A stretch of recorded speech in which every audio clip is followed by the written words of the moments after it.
Hello and welcome to another Arsecast Extra, as always, with James from Blog. James, good morning to you. Good morning, Andrew. How you doing? I'm all right. I had a profoundly irritating dream last night, and I'd like to tell you about it, if that's okay. Of course. I dreamt that everyone in the world thought Matteo Guendouzi was the best player in history. And I was watching football with people, and he would do something like beat three men, then put the ball over the bar from 6 yards. And they go, oh my God, he's so good. He's amazing. And I go, he's useless. He just put the ball over the bar from 6 yards out. And they go, but he beat three men. Did you not see it? Yeah, I saw him. I saw him beat the three men. Then I saw him kick the ball over the fucking bar and not in the goal. And he'd take a corner and the ball would go straight out of play. And people were going, oh, this guy's playing like 4D chess. Nobody in the world. Ballon d'Or. Exactly. Nobody in the world is as good as this guy. And I was having arguments with people on the Discord because I was saying, this guy, dude, he's fucking shit. What's happening here? And they're all going, you don't know what football, you don't understand football. I was like, I don't understand football, motherfuckers. What the fuck are you watching? And it went on for ages and ages, and Guendouzi would just do these like really terrible things, and everyone was like, oh yeah, like you were saying, like Rio Ferdinand, Ballon d'Or. And it really annoyed me. Wow, that's amazing.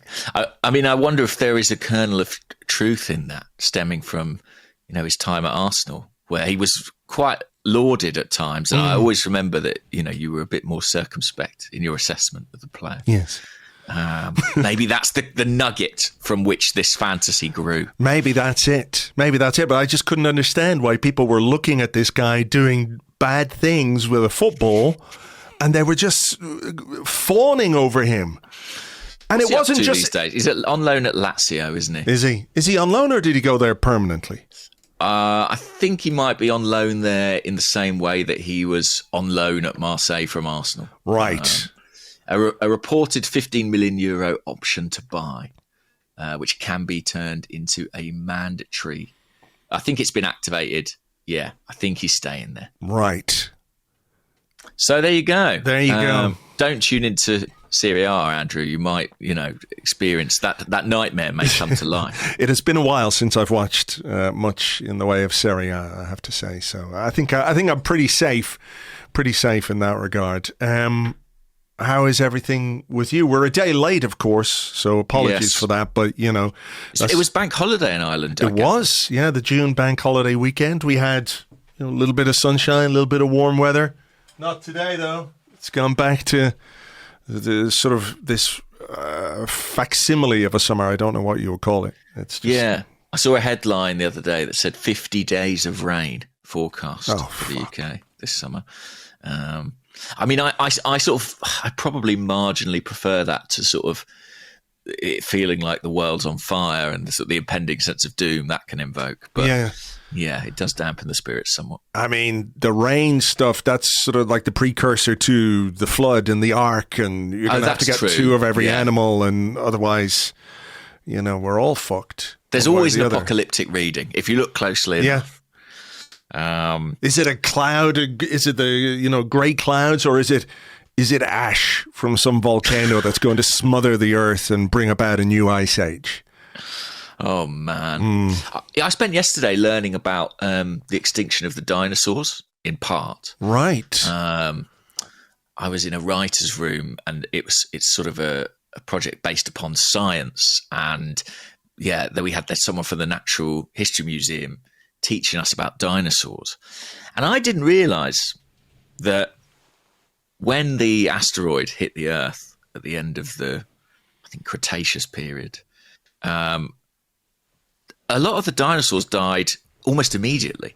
Within hours, I was told. Right. About a third of dinosaurs on the Earth were wiped out.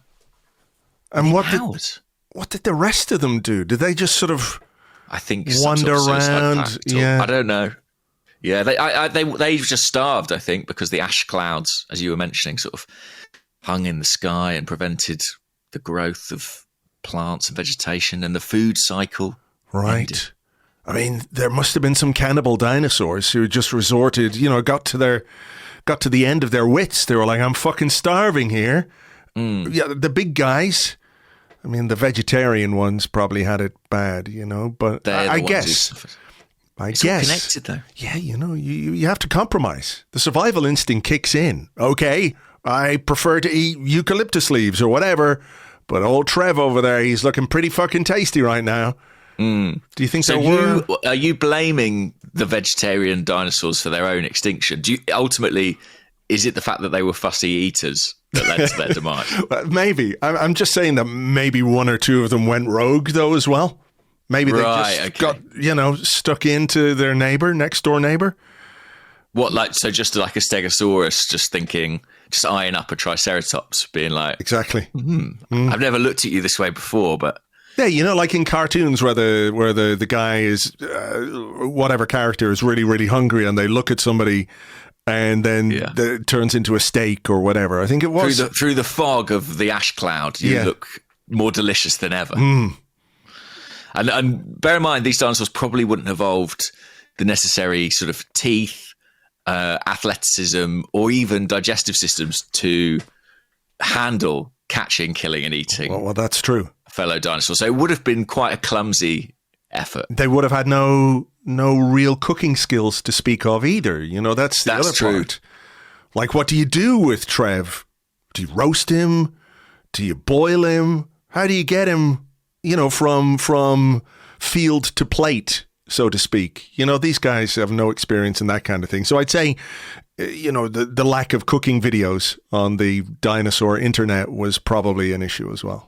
I mean, with problems like that, it's no wonder they died out, Andrew. What else did you learn about dinosaurs? Because there's as much going on in the dinosaur world as there is in the football world, it seems. Well, what can I tell you about dinosaurs? They were sort of at pains to point out that, not all the dinosaurs lived at the same time. Obviously the the periods of ancient history that contain dinosaurs are actually millions and millions and millions of years long. So some of these animals are incredibly far away from each other, I asked the question of the scientific expert from not Jurassic Park, from the Natural History Museum. Giving the game away there, James. They're doing the same sort of stuff, I think. Yeah. I said, and to be fair, I did preface it with this, maybe a stupid question. I said, did dinosaurs get better as they went along? Right. Do you know what I mean? Yeah. In the same way that sort of the first life form is a single cell organism like an amoeba, and now you've got humans doing podcasts. There's clear development there, sure. Better or worse. The amoebas didn't have microphones. That was their problem. Where's the amoeba cast? That's my question. And I was like, did the dinosaurs sort of improve? And they were like, they really shot me down. They were like, we don't look at it like that. Evolution is about, adaptation to environment. All animals are perfectly evolved for that particular moment in time. And I kept quiet. I bit my tongue. Sure. But then when they started talking through the periods, I was basically proved right. Like the early dinosaurs, it was like, these were crocodile-like creatures that walked on four legs. And I was like, yeah, okay, whatever, mate. And then we got into like the Jurassic period, and I can't remember if it's Triassic or Cretaceous. I can't remember which way around it is. But basically, as you go on, suddenly it's like, right, now we've got a T-Rex. Yeah, we've got some apex fucking predators going on here. Now we've got a Brontosaurus. And I think they even said and these are kind of the dinosaurs you may be more familiar with, some of the more iconic dinosaurs. And I actually heckled and shouted out, the better ones, which I don't know how that went down. But listen, all I'm saying, I'm not a paleontologist, but if you ask me, dinosaurs got better as they went along. And they went out at their peak. Close to their peak, yeah. Yeah. That's the way to go, isn't it?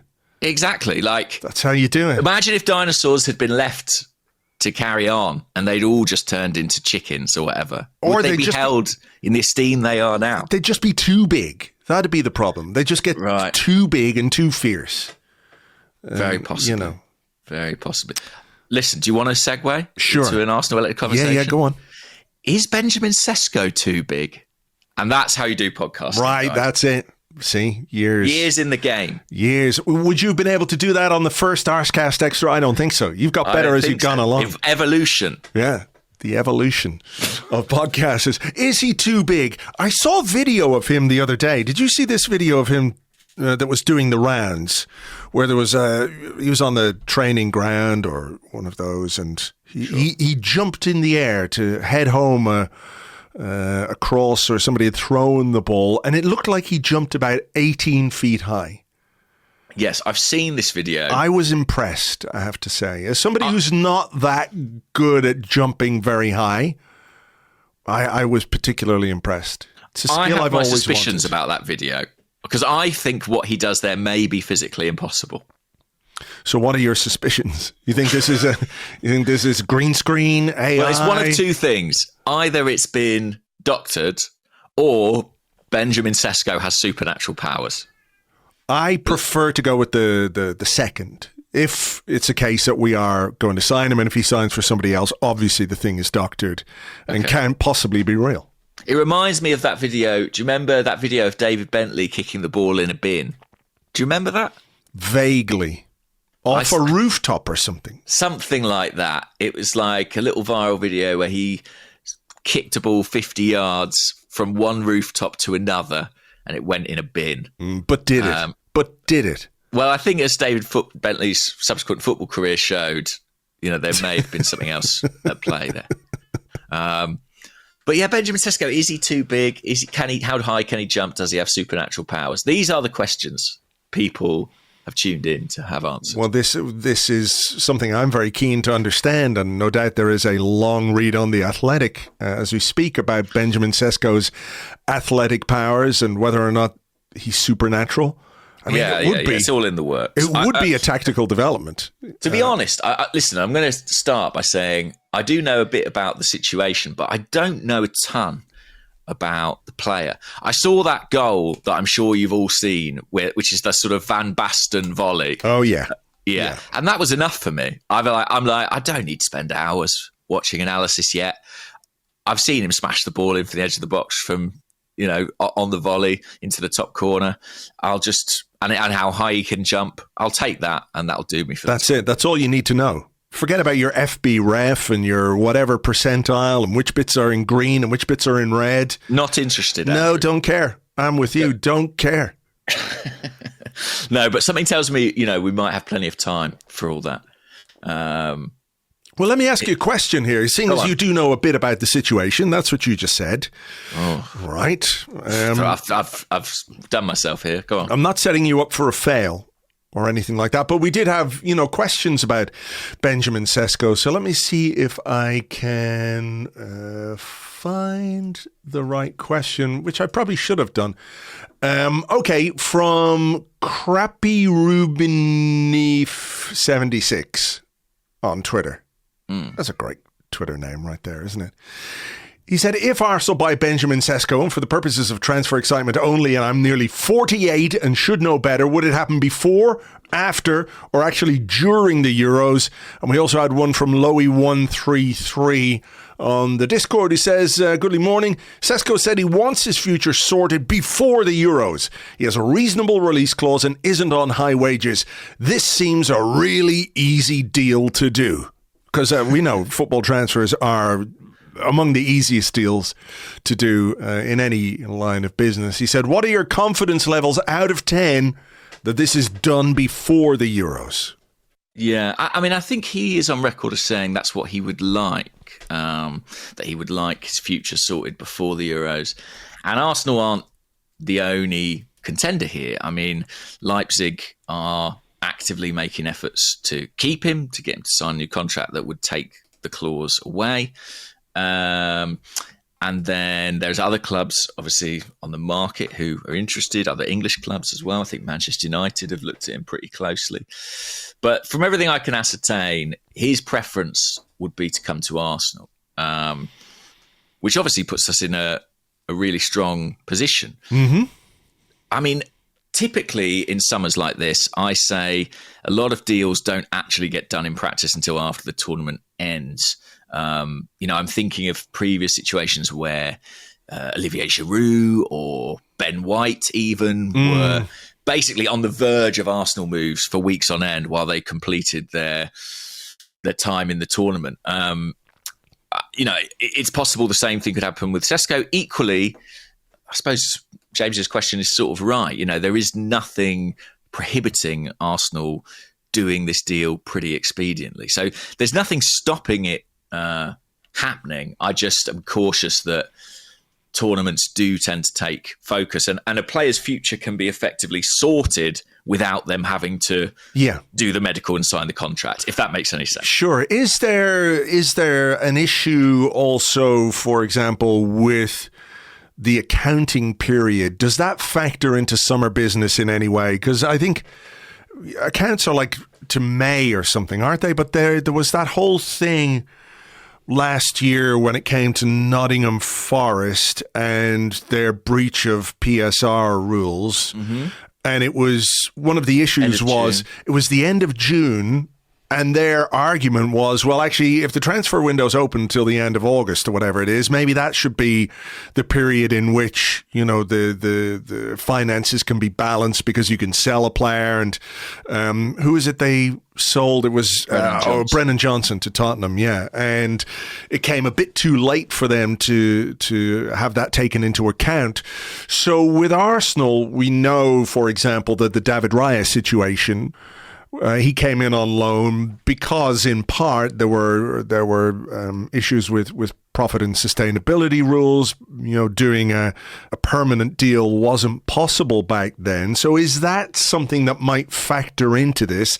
That even if, for example, Arsenal wanted to get that deal done, it might be a case that, from a financial perspective, it wouldn't go through until after June 30th. Yeah, possibly. That's potentially the case. I mean, last summer, even Kai Havertz's deal was kind of subject to that criteria. I think Chelsea needed to get him out before the end of June. And as I recall, I think we did oblige on that.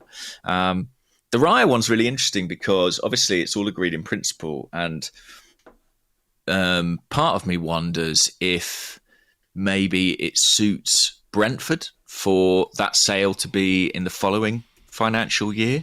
Because, one of the questions you end up asking yourself is, well, why would Brentford agree to these stipulations? And maybe the answer is that actually they're thinking ahead and thinking, well, if that transfer happens for us post June 30th and is part of the following year's accounts, that will help us out. I don't know that for a fact, but it's an interesting hypothesis that might explain, how that deal was structured and why everyone agreed on it. Sure. As for Sesko, I don't know. I mean, it's a release clause, so I suspect it will be less about kind of finding a concordance between Leipzig and Arsenal. But I couldn't tell you like if and when it will happen. All I know is that Arsenal are in a really strong position on it, and obviously with there being a release clause, it's quite a doable deal, and not at a price that's particularly exorbitant. I think we're talking about 65 million euros. I know that is obviously an awful lot of money, but in relative terms, yeah, exactly. And also, like, in likelihood, maybe the salary is not going to be, at the Kai Havertz level. I don't know, but I would imagine he's still a very young player, slightly more unproven, might be slightly more affordable. So we shall see, yeah. But the indications are that, he's the current focus for Arsenal, and certainly that Arsenal is where he would like to be. I mean, I think if there were other English clubs interested, certainly they could make a pitch to him on the basis of maybe, try and lure him with finance or something like that. Mm-hmm. But I think if you're a player and you're looking at, like, where is the best club to be in England right now, if it's not Manchester City, so you can win worthless trophies that nobody cares about or gives you any credit for, it's got to be Arsenal, because every other club, I think, has got some issues in terms of, what they're doing, how they're doing it, managerial comings and goings and all the rest. So you'd feel confident, wouldn't you, that even if there were overtures from elsewhere, his desire to come to a settled, stable, and a good club that's progressing in the right way would win us his signature. Yeah, and I think, this is a guy who's been quite strategic about his career to date. He's been part of the Red Bull network. Obviously, he was at Salzburg first and then Leipzig. There've been comparisons with Haaland in terms of like the way that his path has been constructed. And if you're a young number 9 looking at the Premier League thinking, where is the opportunity for me? It's at Arsenal, right? Manchester City have Erling Haaland. Okay, Arsenal have Kai Havertz and Gabriel Jesus, but you wouldn't say there's the same degree of certainty about their continuity in those positions. And I think everyone from the outside can look at Arsenal and say there is an opening there. If someone can make that centre forward position their own, it's there to be done. So I think it's an eminently sensible kind of strategy from him to look at Arsenal. I think it's a switch that would make a lot of sense. So I actually think the ball is kind of in Arsenal's court here. They've followed Sesko for a long time. They know it's a move he would want. They know exactly what it would cost. It's just down to whether they've done a lot of the groundwork. It's just down to them pulling the trigger. Getting their fucking arses off their holidays and getting back into the office. That's what the angriest man on Twitter would say. Exactly. Sure. But I think also we shouldn't preclude that, maybe there's another target. I think, names like Alexander Isak, I think they are out of reach in this window. I think they're going to be too expensive. And I would imagine the same would apply to someone like Osimhen. I saw a bit of chatter last night from Italy about Arsenal following him. I don't buy that. I don't see that myself. I do think that this window will be less about the big superstar names and more about players who are coming in to compete and maybe a slightly different profile. So I think this one's got every chance. And who knows? It'd be lovely if we could get it done nice and early. Yeah, fingers crossed. I mean, there was a quote from Mikel Arteta. I think I have another question here. Brady's left foot. There was a quote in The Guardian from Mikel Arteta. I think he did an interview with CNN. The Guardian says he hinted it would not be a summer of big spending. And Arteta says, our focus has to be with what we have already in-house. The question from Brady's left foot is about what's the minimum we can expect and still mount an effective challenge. But, some people might read that and think, oh, that sounds a bit familiar. We're not going to spend. It's going to be like we've got to get more out of what we've got already. But I mean, it is fair to say that the sort of 100 million kind of marquee signing Declan Rice type thing is not really on the agenda. It's not part of anybody's discussions or part of anybody's information at this point. It's not to say that deals won't happen, but I think the level to which we will go this summer is not going to be the same as last summer. I don't think so, no. I don't think we'll see any player coming in with that kind of price tag. Obviously, if we get lucky on a few sales or someone unexpected is sold, potentially that changes that. But I think the planning at the moment, which, to be honest, is sort of what we've kind of been hypothesizing over the last few weeks, is to give Mikel Arteta a wider pool of first-team players to raise the floor of the squad, essentially, raise the level, and try and have a sort of more equitable degree of quality over 15, 16, who knows, maybe 17 players rather than 13, 14. And I think they feel they can do that without having to break the bank. Sure. I mean, look, we were very good last season. So, it's small margins, right? And I think finding those players is difficult, but I don't take what Mikel said to mean that we're not going to do any business. No. I think it's more about maybe a bit of managing expectations, but also a recognition that what we have in the squad is a lot of quality. And also there's a lot of work to do in getting players out the door. Well, that too. But I mean, just sort of focusing on what we have in the squad already, there is, the age issue as well. When you look at players like Saka, like Martinelli, even Rice and Havertz, Martin Odegaard. These are guys who are still very relatively young and heading into the sort of peak years of their careers. Ben White might be another one that you put in there. Gabriel, another one you put in there. With Saka and Martinelli a couple of years behind them or younger than them. So the potential to get more out of these players is pretty obvious, isn't it? Yeah, I mean, it's pretty exciting as Arsenal fans to rattle off a list of players like that and say, well, there's quite a compelling argument that they could all be better next season. Yeah. I mean, obviously, development in football isn't always linear, and you can have a season like Gabriel Martinelli did where, things don't quite go for you and it feels like maybe you've gone a bit backwards. But by and large, I think it's reasonable to expect all those guys to improve. And that's a pretty strong hand that Arsenal have. Listen, I'm sure there'll be people listening to say, well, yeah, but we need more. And I think the club absolutely recognise that. I think it's just maybe about adding sort of more of the same in terms of sort of the quality of players we already have, rather than having to necessarily make signings that are transformative in the way that a Declan Rice might have been. You talked about getting players out the door. We had a question on that, and we might touch on a couple of the stories that have been doing the rounds this week. But John C.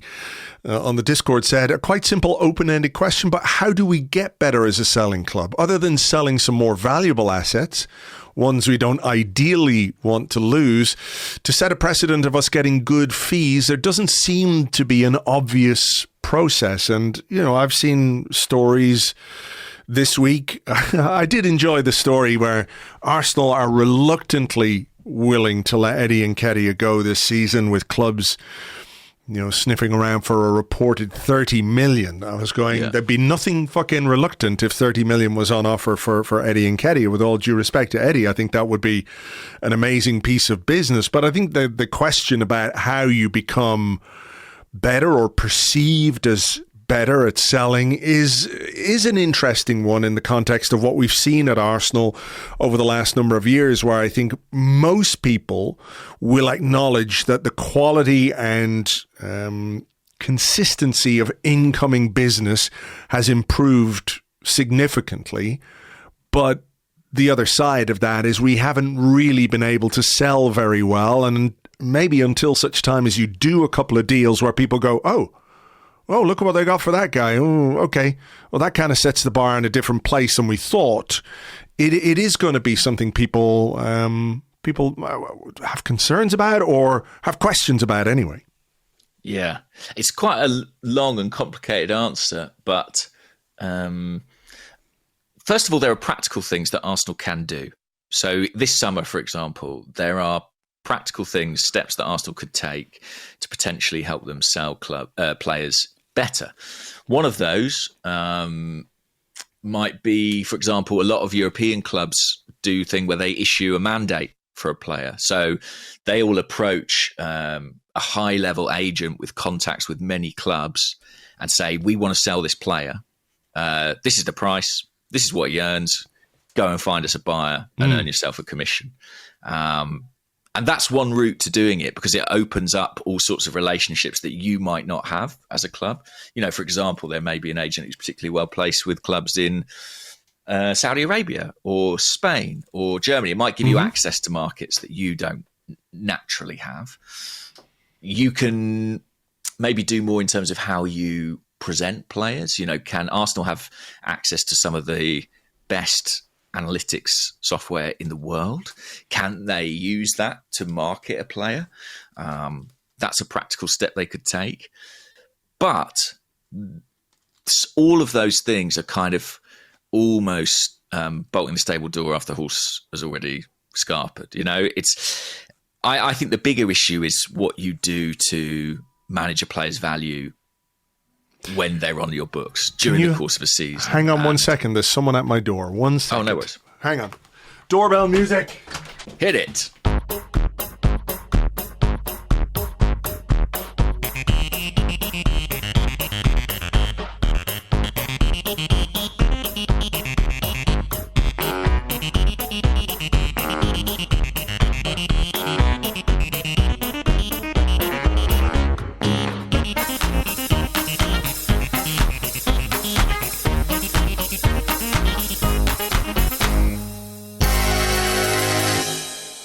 Sorry, I'm back. No worries. That was a man delivering coffee. So lovely. Yeah. Not like made in a cup. No, beans. Okay. Just magic beans. Magic beans for the machine. That's how you get your transfer business done. Magic beans. I think Arsenal probably need to be a bit better at managing players' values before they get to the point where, they're trying to sell them. And I think that's partly about use of players, not bombing players out, not making it clear how unvalued, undesired they are at Arsenal before looking to find a seller. I think it's about Edu probably being firmer with Mikel Arteta. Eddie's a great case in point. Maybe last summer there was interest in Eddie and Mikel felt like, no, we're going to need him. We're going to need to keep him. He's a valued squad member. And I think it's on the sporting director, to be honest, to resist that. I think managers always want to keep players because they're always thinking about, well, what about the day when 3 other people are injured and I need somebody and it's my responsibility to pick a winning team. But I think as a sporting director, you need to have a broader overview than that. And I think sometimes you need to say no. And you need to say, for the club, we need to make the decision to sell this player at this point in time. And the final point there is just to say that I think really to be good at selling, you have to sell players at a time when it's a bit uncomfortable. I always cite Joe Willock as the great example of this. We got £40 million for Joe Willock, and it was debated among Arsenal fans. And you and I debated it, and we had reservations and concerns. And, would it be the right decision? Could he be an Arsenal player potentially? That's the kind of debate you want to be having when you sell somebody, because that means they have value and there's going to be a market for them. And unfortunately, with many of these players we're talking about letting go, it feels like we're well past that point. Yes, I think that's true. But, you can understand as well from a manager's perspective, needing players and needing a bigger squad. And someone like Eddie played a lot in the first half of the season and then didn't really play at all in the second half. So maybe if, January is the best time to sell Eddie. But that's a difficult thing to do. And obviously it's a difficult market and a different market, of course, in the summer. But there are... I just kind of plucked a name out there. It's, you could say Reiss Nelson, but then what was the alternative? Lose Reiss Nelson for free. I understand there's a logic behind all these decisions Arsenal have made. You can argue the case for why they kept these players. I just think that sometimes you need to make the tough decisions. And actually, when we're talking about players that might leave this summer, the ones Arsenal probably should be looking to sell are the ones where it's debated. I don't know, say Zinchenko, for example, is it the right time? Is it not the right time? I kind of feel like if you're asking the question, it probably is the right time. It's just, you need to be ruthless, and Arsenal have been ruthless in lots of ways, but maybe in terms of cutting those ties earlier to ensure you get the best fee, that's an area where they could be sharper still. Yeah, because the players who are on the list, I suppose there would be probably widespread agreement about the likes of Eddie, about Reiss Nelson. Maybe there's a debate about someone like Emile Smith Rowe, which, based on what you're saying, might mean it is the right time for him to go. It seems to me that it probably is the right time for Emile Smith Rowe. Arsenal were fairly unequivocal last season, weren't they? Because they told him and his people, no way, you're not going anywhere. But this time around, I wonder if that would be the case. What would they say to him? He's got 2 years left on his contract. He didn't really play a lot, despite being he was in the Premier League squad for 31 games and started just 3 of them. And I think he had just over 300 minutes of playing time. So that tells you a story about, where he stands in the pecking order, certainly with Mikel Arteta. But what do you make of stories saying that, for example, Fulham are interested in him? That seems to me like the sort of move I could live with. Like, I wouldn't like Emile Smith Rowe to go to Aston Villa, for example. Just because it would say to me, there's something still there that we could possibly use if a club like Villa are interested. But Fulham, I can live with that. Does that make sense? Yeah, it does make sense. I mean, Fulham, I buy that they're interested in Emile Smith Rowe totally. I mean, he is somebody who, despite it being pretty clear that Arteta doesn't have great plans for him and him being on the outside, he has retained a bit of value, I think, for two reasons. Number one, he's a young English player, and that always adds a bit of value. But I think number two, people have such positive memories of the impression he made when he first broke into the team, and that first half of the season he had where he was scoring week in, week out. I think that memory endures, and people know that there's talent there still.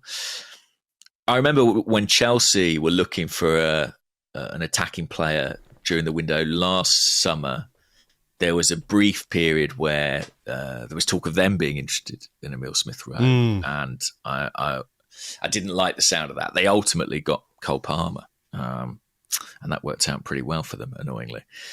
But yeah, I wouldn't like to see Smith Rowe, even though it might be better for his career, joining a Villa or a Chelsea, a Fulham, a West Ham. I could live with that. And I think as well, like that's a move that would give him a platform to play. It means he could stay in London. And I think it just about gives him a chance to make a step up in the future.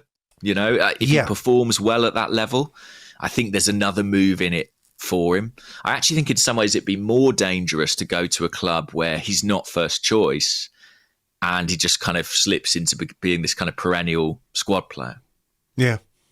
So, yeah, I could see that. I mean, one thing that's sort of interesting about the window is we're now in the first week of June.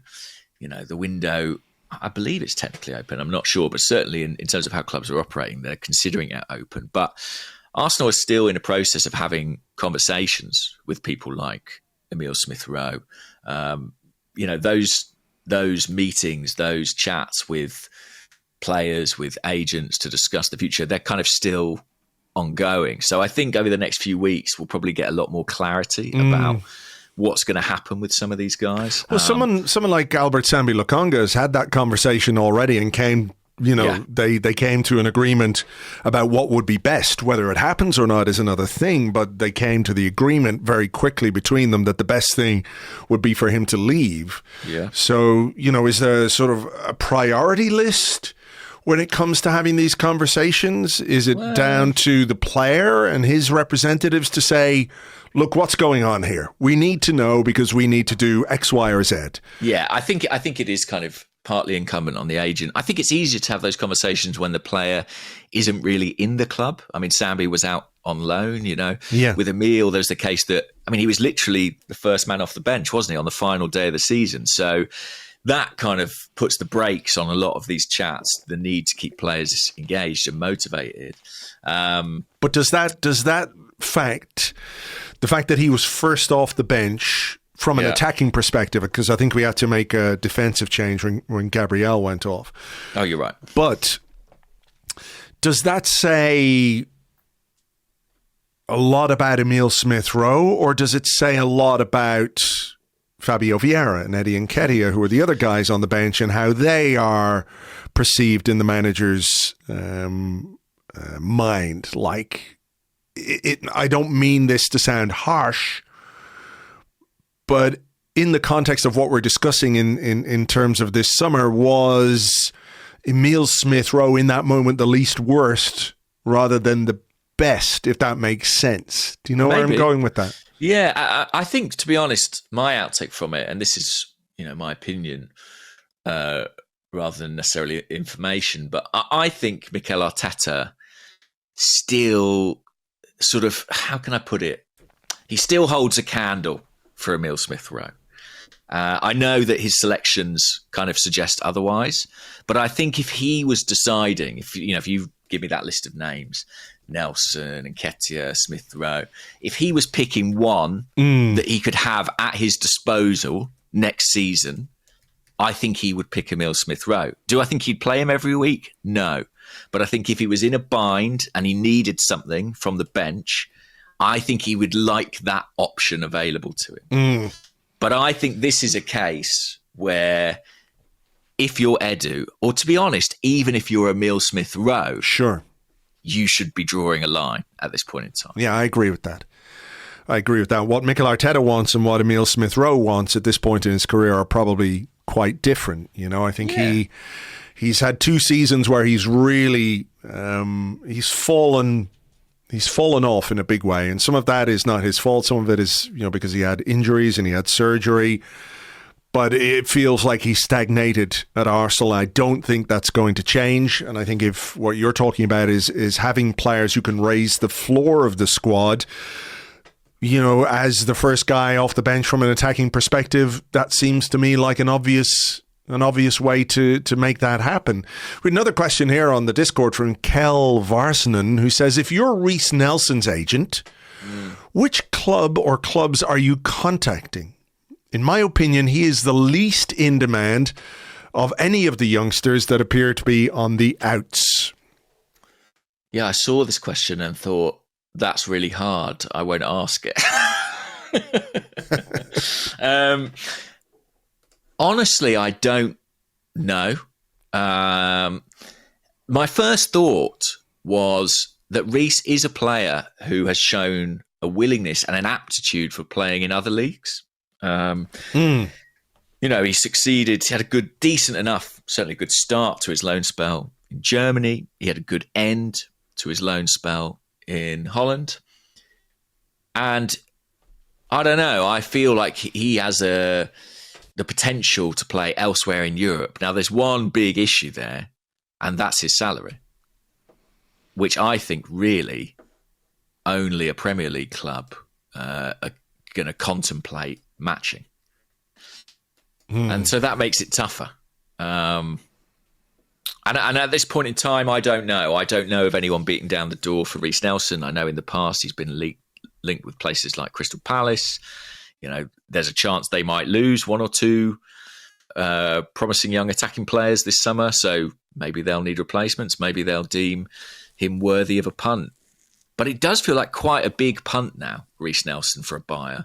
On the money that he's on, and considering that Arsenal would want a decent fee as well, I think that's a big gamble to take. And maybe it'll be a club who are gamblers. Maybe it'll be a Brighton, someone who sees something in those FBref metrics, in those underlying data figures, that persuades them to say, well, we'll take this gamble on because we think there's going to be a return there. Yeah. I think you're right. I mean, I think when you consider where he might play, that was what occurred to me, is like, go to France, go to Holland, go to Germany maybe, and I think he would probably do quite well there, but the deal he signed at Arsenal makes that very difficult unless there's, significant compromise on whatever fee there might be. The fact that he did sign a new deal quite recently makes me wonder if Reiss Nelson might go on loan this summer, if that might be the easier way to, I don't want to say get him out, but maybe the club might gamble, if you're talking about gambling, on a successful loan deal, raising his profile a bit and maybe getting a few people more interested this time next year if he goes somewhere and plays well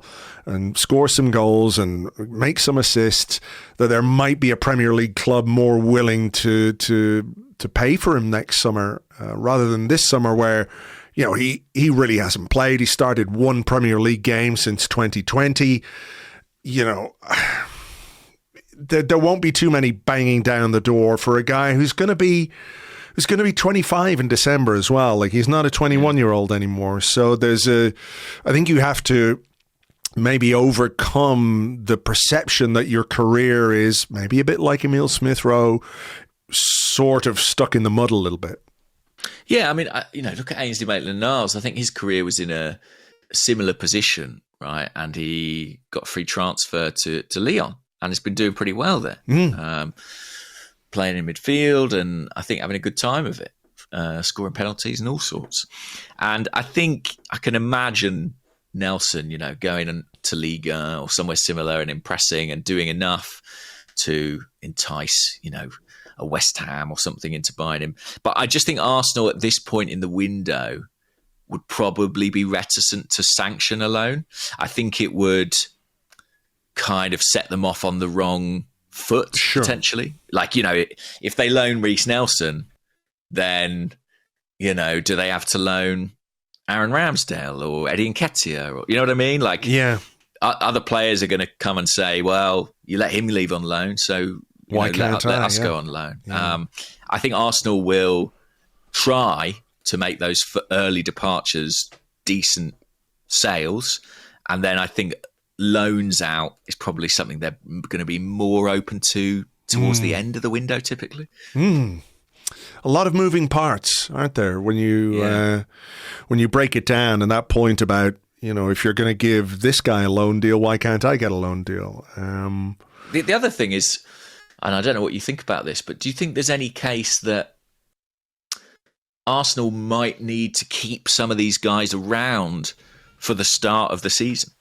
Because there'll be that kind of awkward period where maybe we haven't got guys back from the Euros, and, we need a bit more cover at that point in time.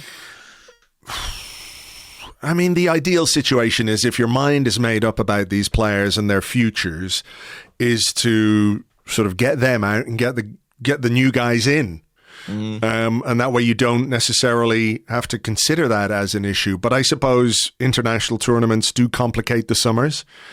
And, it's not just about what Arsenal want to do. It's what other clubs are prepared to do, and when they're prepared to do it, and when they're actually capable of doing it. Because it might be a case, someone like Crystal Palace, for example, if they have an interest in Eddie Nketiah, or if they have an interest in Reiss Nelson, I'm not saying they do, but they probably can't do anything until the futures of Eze and Elise and Mark Gahey are sorted out one way or the other. Because, they will maybe want to keep them, but be realistic enough to know that if the right offer comes in, they've got to take that. Then they've got that money available to spend on, whoever it is. But maybe those offers don't come in on those players, or those deals don't get done until who knows when, July, August, who knows? So it is, you're dependent on the market as well a bit. Yeah, and I think it's a fair generalisation to say that typically in a tournament summer, the market takes a bit longer to get going. There'll always be one or two outliers, deals that get done early, that fans will point to and say, why can't we do that? But I think my perception of the way things are at the moment is that, it's going to take some time for the market to get fully into swing. Okay, well, yeah, we'll just have to bide our time and wait and see, I think. We've done plenty in part one, so there are probably going to be more questions about transfers and stuff. So why don't we take a little break here, and we'll pick this up and come back with your questions and more in part two right after this.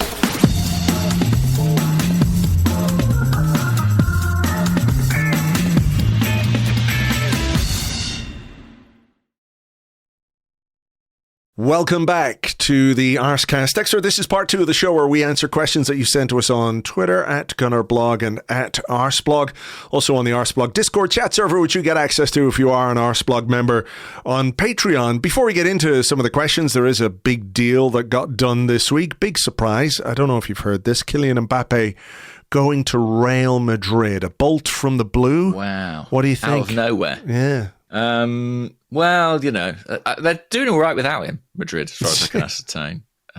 Did you watch the final the other night? I did. Did you? Yeah. As Dortmund missed chance after in the first half, I'm afraid the outcome just became very inevitable. Yes. I mean, I was looking at it, and it just, we've been through some stuff as Arsenal fans, but it just occurred to me it must be utterly exhausting being a fan of Borussia Dortmund. I mean, the way what happened to them in the league last season, and losing a Champions League final, not the first time they've lost a Champions League final. It just seems to be hard work, hard going to get so close. I guess they do have that nearly thing to them, don't they? But very emotional, Andrew. A very emotional club.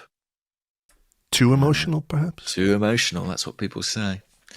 Yeah, I did watch it, and I saw Rio screaming, Ballon d'Or, Ballon d'Or, Ballon d'Or. What was that? What was he doing? No, I don't know. Is it almost as if he knew there was a camera on him and he was acting performatively in some way I couldn't to try and go viral or something? I don't know. Couldn't possibly say. But yeah, that was quite strange. But yeah, Mbappe, I mean, that deal's been written in the stars and probably on a contract of some sort for quite a long time. A napkin, I think they use. Right. Yeah. Okay. Florentino Perez and his big napkin. I mean, that's And what a bargain, Andrew. A free transfer. Free. Why can't Arsenal get a free transfer done? Finances. Yeah, of course. I did enjoy the he'll only be earning 250,000 a week. I was like, yeah, right. 100 million signing on fee. Yeah, exactly. Yeah. His basic might be that, but you can be quite sure that there's a lot more going into his bank account than 250 grand a week, which is, not to be sniffed at, I don't think. No, it's not bad at all. All right. Have you got a question? Let's go. Yes, I do. We had a lot of questions. It was obviously a sad week in a lot of ways. As said, with the devastating news of Cedric leaving Arsenal, what is your favourite memory of him? And also your favourite memory of the true gent that is Mohamed Elneny? My favourite memory of Cedric is him turning up with a broken leg to sign for Arsenal. Was it a broken leg or something? I don't know. Something crazy. I don't know. It was in the Kim Chalstrom tradition, wasn't it? Like, I was never a big fan of the player, but like if you're 28 and you're at Southampton, you have a free transfer to Arsenal, why the hell wouldn't you take it? My issue with him was always about that deal. But thankfully things have improved in that regard. Is there a favourite Cedric moment? I quite enjoyed his scrap with Lacazette in the All or Nothing. That was quite good. I quite like that. It's a nice little legacy. And all the pictures. He's got himself into so many pictures, Yeah. When he's just there first, isn't he, to celebrate something. When something happens, Cedric is there first. When the royal family have a baby, there he is. Yeah. When the fireworks go off in Sydney to ring in the new year, the first place on earth, there's Cedric. He's right there sitting atop of the Sydney Opera House. He's just always there to celebrate. He's got a knack for it. He sniffs out a celebration. What about Elneny? Any fond memories of Elneny? My favourite Elneny moment is the goal he scored against Barcelona because I was there in the pissings of rain.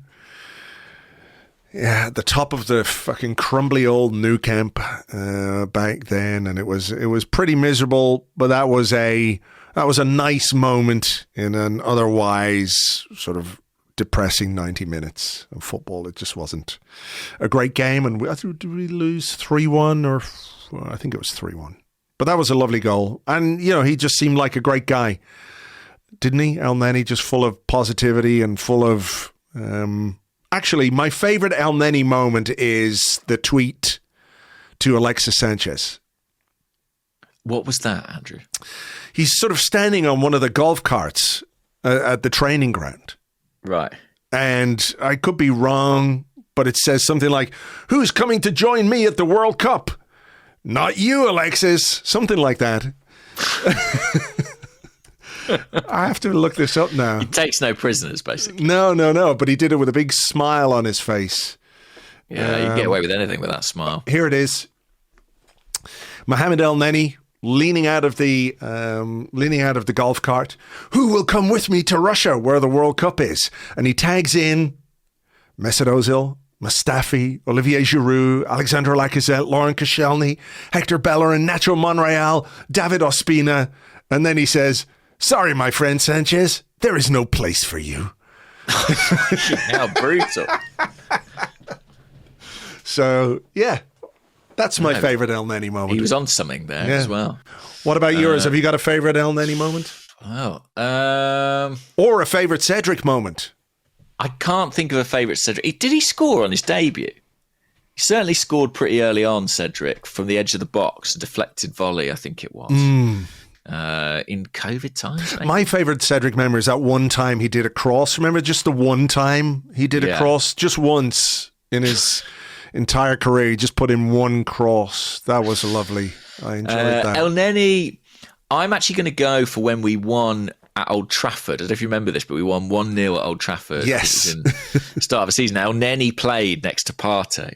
And I think we all briefly convinced ourselves that Elneny was the answer. And then I think he was out of the team again within about a month. Wasn't there another brilliant clip where like he was put on as a sub? We were winning maybe 1-0. It was one of those. And he was put on as a sub in the 94th minute of 95 minutes. And it's one of those subs that's, you know, designed to just take up a bit of time and disrupt the rhythm. And he came on the pitch and he fucking he ran like crazy for the 21 seconds that he was on the pitch. Final whistle goes and he's like, yes, we won. Gotta love that. He loved it. He loved playing for Arsenal. I actually think Elneny, how can I put it? I don't think he was a bad player. I think he got a bit of unfair stick, actually. I think he was pretty reliable. He just wasn't in any way spectacular, you know. I agree. I think he's like a 7 out of 10 player most times he played. But, you know, do you make progress in the way that we've made progress with Elneny in your team as a starter? No, I don't think so. But I think what's great about him is he kind of understood his role and understood his place in the squad and didn't ever kick up. And to be fair to Cedric, that's not something he ever did as well, despite being, you know, pretty peripheral for the last year, 18 months. Players want to play and they're competitive. So it is difficult to, you know, to be on the sidelines. But I think both of those guys understood what was going on. I do remember a story about Mohamed Elneny.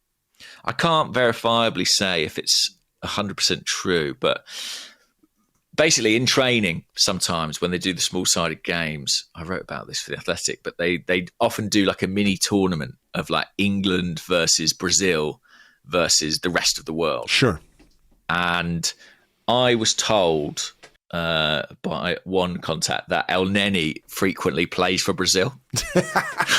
He just makes up the numbers for Brazil, which I really enjoyed. The kind of honorary Brazilian in the squad. Love that. Okay, here's a question from Aaron on the Discord. He said, would selling Kiwior and Zinchenko, then buying Hato, be improving or weakening the squad? And there were reports as well that Kiwior is a target for AC Milan. We talked about the young academy players who might be targets for other clubs and might be allowed to leave. Kiwior, one of those where he might fall into that category that you're talking about. Is it the right time to sell? Is it, you know, is it a little uncomfortable? And I think it probably is when you consider his place in the squad and you know, what we might need him for and some of the other options. But if you're bringing in Hato from Ajax, where do you think that would leave us? Yeah, I think it is quite a good example, Kiwior. You know, if you could turn a 10 or 15 million euro profit on a guy who's, you know, not a first choice player, maybe it is the time to do that. I think he'll always have interest in Italy because he was very good there and his reputation's really good there. And, you know, when Arsenal signed him, there were some big Italian clubs looking at him at that point in time, but they were just too late, essentially. Arsenal had done a lot of the groundwork and did the deal in that January, partly to see off that interest. I think had they waited until summer, it would have been a bit more of a tug of war. And I think from his perspective, you know, it's an interesting one, isn't it? I mean, he had that run in the side, but it kind of was what it was, and it ended, and I don't know. Did he come back? No, Tomiyasu came back in, didn't he, at the end of the season? So he was kind of out the side by then. He's never really got a run of games at centre half. I mean, that would be the thing. If you do let him go, I wouldn't be so worried about left back, but I would be a bit worried about centre half. Yeah, me too. I mean, Tomiyasu is a candidate there, but I think you have to at least be aware of Tomiyasu's injury record when you're considering a sale like Kiwior, where, you know, he plays there for Japan. He's a very accomplished defender. I think he's a very, very good player and would be probably, if everyone was fit, even if Kiwior's in the squad, he would probably be my pick for Gabriel's deputy if and when Gabriel can't play. I mean, there are other options available to us as well. The availability of Jury and Timber means that you also have Ben White and William Saliba as centre halves who could, slot in and do a job in those positions if you needed to. But it is a consideration, isn't it? That backup to Gabriel. Yeah, I mean, what was the question again? It was about Hato. João Hato. Yeah, I mean, is it Hato or Hato? I don't know, actually, to be honest with you. But I think, Arsenal really like this player, and I think he played 7 or 8 games as a left back for Ajax this season. Played most of his football as a centre half. He turned 18 in March, which means he's now sort of eligible to move abroad. But also, he marked that by signing a new contract. His previous deal expired next summer.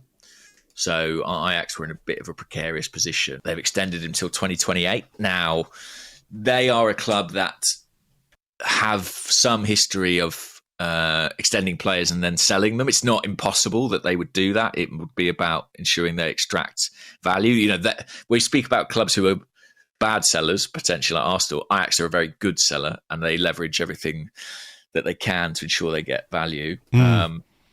But there are people in Holland who say this contract is for real and he doesn't want to, he's going to focus on playing for Ajax next season.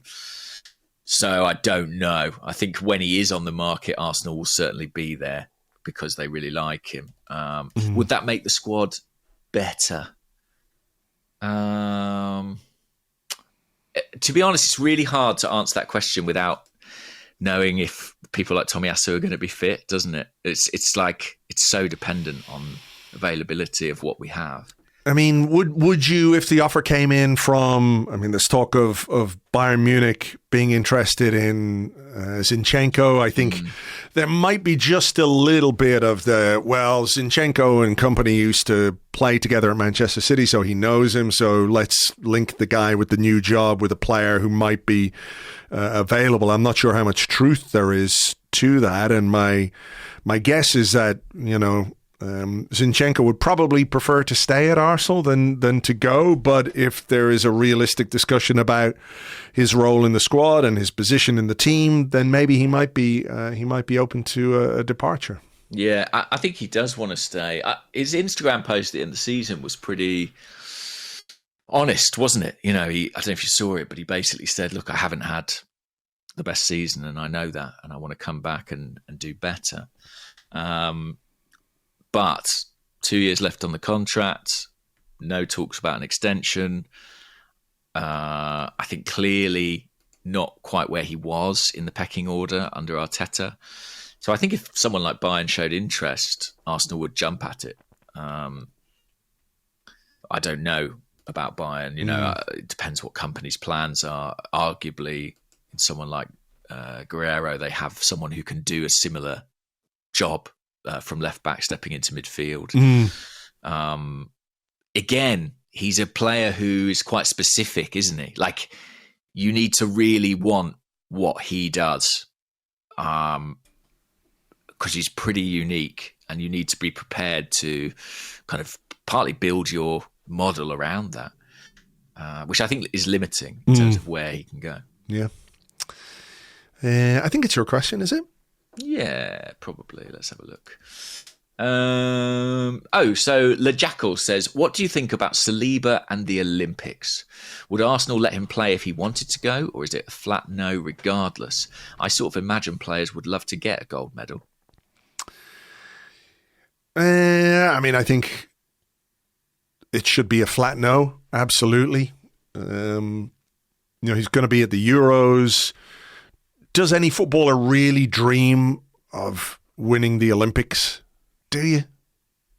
Is that something you dream of? I don't think so, but I can see that it's a cool thing, in retirement to be like, oh, by the way, I've got a gold medal. Like, I can see that there is an attraction to that. Yeah, but I think if you're a player like Saliba, basically the best central defender in the Premier League last season, at 22 years of age, you've got to leave you've got to leave the smaller trinkets to the guys who aren't playing as regularly elsewhere, who are at a different stage in their careers, who are still building. You'd rather have a and Premier developing. League medal. Of course. You want a European Championship medal and a Premier League medal and a Champions League medal, which I think he would have a better chance of getting if he didn't play in the Olympics. And I can completely understand why Arsenal decided, or put the foot down.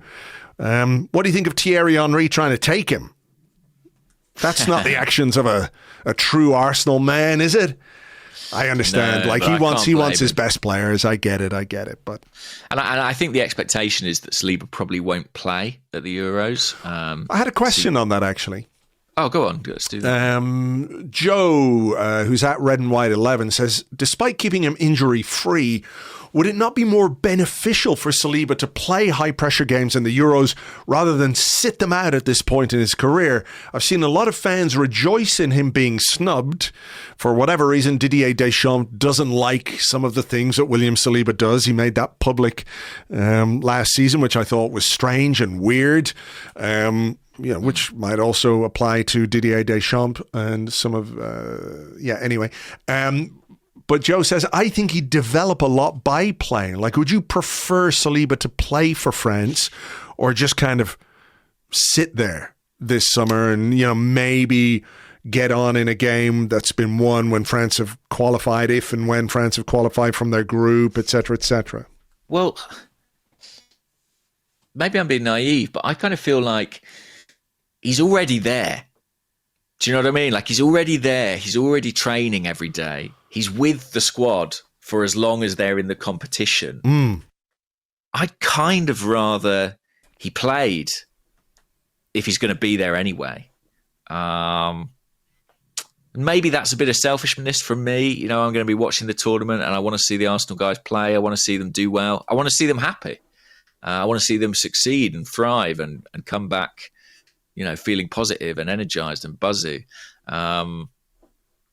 So I think I'd probably rather see him play, but I do understand people are like, well, he won't. I suppose I just feel that those 90 minutes on top of the training he's doing anyway, I'm not sure how much difference they make. Yeah, I would prefer to see him play as well. Yeah. I think it'd be good for his development. Of course. Playing at the business end of a summer tournament like the European Championships, I think can only be good for him. The only reason that you don't want him to play is in case he gets injured in a game. Someone kicks him or he lands awkwardly or something like that. But that could happen just as easily in training as it could in a match. So I would prefer to see him play. I don't think he will unless there's an injury or a suspension to somebody else. I don't really understand why Deschamps is going with other players ahead of him, because it seems pretty obvious to anyone who watches the Premier League on a regular basis that Saliba is one of the best players in the league and one of the best central defenders in Europe. But then I was speaking to Philippe Auclair on the Arsecast a couple of weeks ago, and he said Deschamps has never come to England to watch a Premier League game in his time as France manager. So that's just weird as well. So it's not like Saliba's his only player here as well. So very strange. Listen, Saliba is so good, and France are so prone to occasional combustion in tournaments that it wouldn't surprise me if even if he doesn't start the tournament in the team, he could force his way into contention. He really is just that good. So let's wait and see. But yes, I think that his participation in the Euros just makes the Olympics a complete non-starter. And I don't think we'll see any senior Arsenal players take part in the Olympics. Yeah. I can't see the club consenting to that. What about this one from David McNamara at DVDMCN? That guy. He says, having listened to the Football V-Pod, never heard of that. Some guy called Bill Costas is the presenter. I don't know if you know it.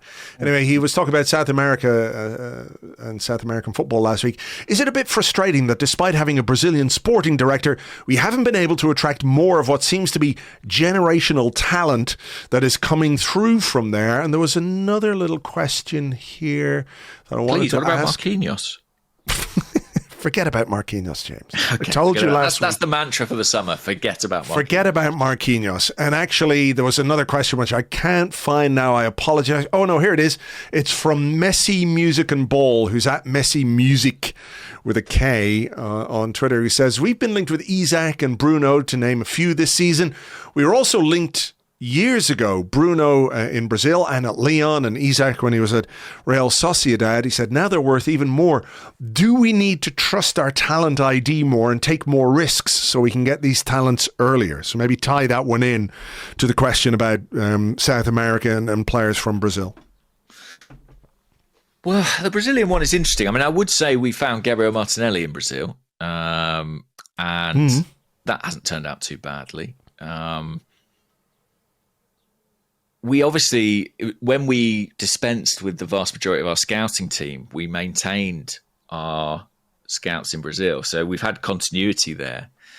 We've actually since added, I think, another South American scout. So we have quite a big presence there. And so I think it's at least 3 staff members maybe working on South America. Obviously, Edu has the contacts. I mean, do you expect maybe in a summer where... You know, we've talked about the deals that Arsenal will do. They're not going to be the mega deals. It's not going to be the Declan Rice deal. It's going to be, you know, the 20, maybe the, 15 to 30 to 40 million pound. You know, would you expect that maybe this summer we could see a deal or two involving players coming from Brazil where the fees are not going to be anywhere near as much as they are in the Premier League and certainly in other parts of Europe? I think that's eminently plausible. And I think it's equally plausible that we might not know a great deal about it at this point in time because, you know, European journalists, a lot of their contacts are in Europe. And Pablo Mari, it kind of happened very quickly in media terms, you know, because there isn't quite the same network of contacts and thus potential leaks. So yeah, that I think is plausible. Clearly there is a lot of talent out there right now, but I do think that a lot of European clubs are well established in that market. You know, you think of Real Madrid. I mean, they've been doing it for years, right? Cherry picking the best of Brazilian talent. And I think probably a lot of South Americans, you know, they love the idea of the Premier League, but there's a more natural cultural fit maybe in Spain or even in Southern Europe, in Italy, that may give those clubs some precedence there. I think language and all things like that help. But yeah, I take the point. It feels like a market we could be exploiting more. And the appointments we've made to the scouting team seem to suggest that's our intention.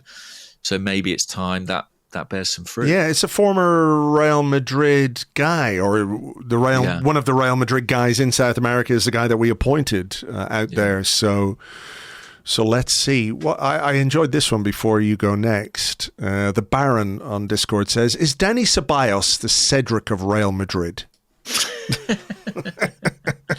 Very possibly. Very possibly. Well, you know, he might be the Elneny. You know, he might be a guy who recognises I'm a squad player, but I'm at one of the biggest clubs in the world and club I dreamed of playing for. And I'm get myself a nice little medal collection while I'm at it. Yeah. There's a lot to be said for that, you know. It's interesting, isn't it? I think when you're winning everything, everyone's happy to play their part. That's true. So, yeah, it's sort of a dilemma for players, isn't it? What's more important, to play regular first-team football or to stick it out at a club where you can pick up a load of medals and have a lovely Wikipedia entry at the end of your career? Lovely time, yeah. Yeah. Lots of bus parades and all. I like this one. Snooner Gunner. Goodly morning. After Edu's quotes this week about having 180-page documents for each transfer target, which Arsenal signing in the Arteta era would you like to read the document for? Would it be a marquee signing like Rice or a player like Runarsson/Nuno Tavares to see exactly how they filled up those pages? Big fonts. I cannot imagine that the dossier on Alex Runarsson was 180 pages, maybe 180 characters. It was probably just a reference letter from Iñaki Caña, a cover letter. A single tweet. I know mine, actually, right. if you're stuck. Well, you go with yours and I'll mine's a bit of a cheat. So mine is a player that we did not sign. Oh. I would love to read the 180-page Mykhailo Mudryk document. Oh, that's a good one. Yeah, that is a good one. I'd be fascinated to see like the terms in which we discussed him, his role in the team, his potential impact, because we obviously regarded him incredibly highly, and it's not worked out for him yet at Chelsea. So I think that would be a really interesting read. That would be good. I'd like to see that. I think I'd probably like to see the Ramsdale one. Given how things changed a bit quickly with his situation, and maybe there was an element of opportunism with David Raya, but that would be quite a good one. Also Havertz. Yeah. I'd like to see what they put together on Havertz and what their rationale for the signing was and where they saw him, because I'm pretty sure what Arteta said about sometimes a player tells you where they should play. Didn't he say that this week or this season? But that's all well and good. But when you're about to spend 60 odd million on a player, you've got to have a firm idea of what you see his role as within the club, even if at some point down the line it changes or doesn't come to pass as quickly as you think. So I'd love to know what they thought. I have to think that there probably was an element of, what did I say a few times? That we're a bit 5'9" in attack. And Havertz coming in would certainly give you a bit of variety in that sense. So I wouldn't say 100% that they precluded the idea of him playing at centre forward, but I don't think it was top of the list. No, I mean, at the end of the day, a lot of these players are versatile, but at the end of the day, Edu's got a big diagram in his office, right? And I reckon last summer in that diagram, Kai Havertz was like in the midfield bit. But, part of football is about being reactive and seeing what's working and embracing it. And obviously it really worked, playing Kai through the middle. And actually, if Sesko does end up being the striker signing, I think that's sort of good news for Kai Havertz. I think he's sort of a similar moulder forward. And I think because he's quite junior, because he's quite young, the likelihood is it means Kai Havertz would probably start the season as Arsenal's number 9, which is, would be a big reward for his performances in the latter half of the last campaign. But what does that tell us anything? Does the Sesko signing, if it happens, does that tell us anything about anywhere else? Does that tell us what we need in midfield? Like if your plan to sign Sesko is that long term he's going to be your number 9, he's going to be your starting striker, where does that leave Havertz? Does it leave him as an 8? What if you've already repurposed Declan Rice as an 8 and you've brought in a 6? Are those the kind of moving parts that Arsenal have to consider as well? Yeah, I think those are the moving parts. I mean, in the last few months, several times I've heard, well, a lot depends on, what we decide with Declan Rice. And as far as I'm aware, that decision hasn't sort of firmly been made. Now, either that's because Arsenal think we don't need to decide. We've got a guy who's a great number 6 and a great number 8. And why pin him down? Let's keep it flexible. Let's have players who provide Mikel with options and versatility. I don't know. I mean, I think when you look at the players we're being linked with, they tend to be more number 6s. People like Zubimendi, João Neves, I wrote about today as a player Arsenal like. Again, a number 6. Bruno Guimaraes, I think, is going to be out of reach financially, but again, number 6. You look at where Rice finished the season. Number 8, number 8, number 8, number 8. So my current feeling is that it looks like it's leaning more towards keeping Rice in as a number 8 and maybe signing somebody else to play as a 6. I I also think the number 8 market is quite difficult. There's not a great deal of options out there. So I think that's the way it looks like it's going. But yeah, you raise a good point. I mean, Sesko coming in, that opens up the question potentially of Havertz playing at number 8 maybe from time to time. And then you've got Reiss back as a 6. So there are a lot of moving parts in this. And I think maybe what we can ascertain from the way Arteta managed the team last season is that he quite likes having some of those moving parts, and he maybe that will be a lesson learned in some respects from last season, is that rather than having a fixed plan, let's see how those on-field relationships naturally evolve. Yes, I mean, that was something that he talked about at the start of last season, was having more variety, being less predictable. And, I think you can make a case that Arsenal being a bit predictable almost got us the Premier League title. So there's nothing necessarily wrong with that per se. But, someone having Timber available all season would have given us different options in different games at different points of the season. So, I don't think they're going to absolutely say, right, from now on, Declan Rice is a number 8 and that's it. No. No way. You can't do that because, it doesn't really make any sense to do that. But it might be a case of, where they primarily see him in terms of maybe what they can do or the kind of player they can bring in. What about this João Neves guy? Sorry to speak across you, but I think it is informed by the market. I mean, it's all very well saying we think Rice is a 6 or we think he's an 8. But if you can bring in a brilliant number 6, and it means you've got to play Declan Rice as number 8, that's fine, So, yeah, we'll see. What about this João Neves guy? He's only 19 or something? Yeah, right? 19 years old. Interesting looking player, actually. It's Zubimendi and Neves. I don't know either player especially well, but there are certain parallels between them, bit more physically slight, but very tenacious, aggressive and ball winners, but really good manipulators of the ball as well. I think a lot of big clubs are looking at Neves. He's like the next big thing to come out of Portugal. He's at Benfica at the moment. I think he's got a release clause that's very high. We're talking kind of Enzo Fernandez sort of money. I don't think Arsenal would go to that level for him, but if he was available at less than that, I think they'd definitely be interested. But yeah, he's 19, so it's, do you think he's ready? Zubimendi's quite a lot older. I think he's about 25. He is, yeah. So that would be a more natural, sort of obvious, ready to come straight into the team signing. The trouble with Zubimendi is he looks like he's having an absolutely brilliant time at Real Sociedad, which is the club he supported as a boy, the city he grew up in. Sure. They're playing the Champions League, I believe, next season. Yeah.